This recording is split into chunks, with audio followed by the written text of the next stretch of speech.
for a generation. So, as I set out a few weeks ago, we have a 5-point plan for the immediate crisis. We're cutting energy bills by over £100 per household today.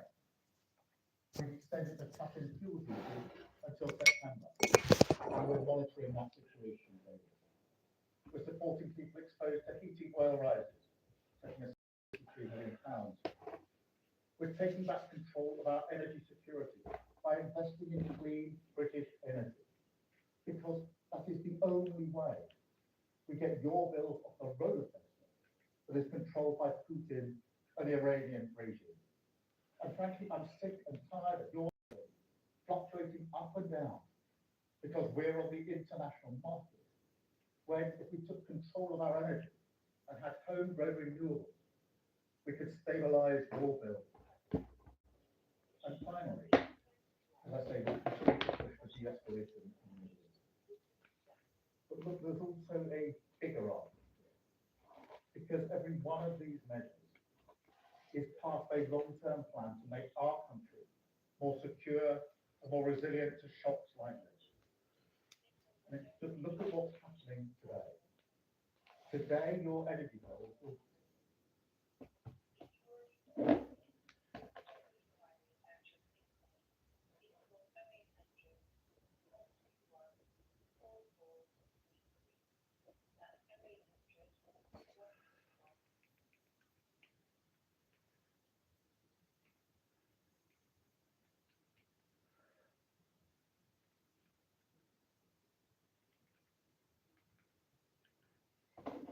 next week, the two-child limit will be set, lifting 450,000 children out of poverty, the vast majority from working households.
Hello everyone, like and subscribe. Doo-doo-doo. Doo-doo-doo. Doo-doo-doo-doo-doo. Like and subscribe.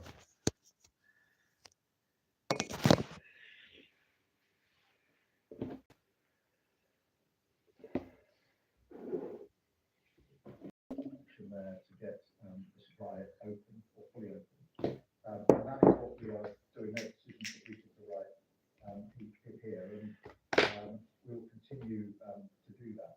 But I emphasise again, it's clear to me that the main determinant now of the impact is going to be how long the conflict goes on, and the question of how quickly we can get safe passage through the Strait of Hormuz. And the two don't necessarily go together. In other words, I don't think we can necessarily assume that a de-escalation of conflict necessarily at the same time brings the full reopening of the Strait of Hormuz, and that's why we're moving to the next level of planning in relation to the Strait of Hormuz. We've been dealing with this for some time, but now we move to the next stage with the Foreign Secretary meeting coming up later this week. The first time we've convened that coalition, if you like, of countries to look at diplomatic means, political means, and then the military plans coming together at a separate meeting to look at capabilities. Thank you very much, Andy, and I should say, Andy, congratulations to your daughter on the gold medal, I think, that she's just got. Thank you very much. I'm actually following on inside this could affect me. What they mean by that is it's going to have an effect on the cost of living. We've been saying the cost of living is the single number one issue for a very long time. So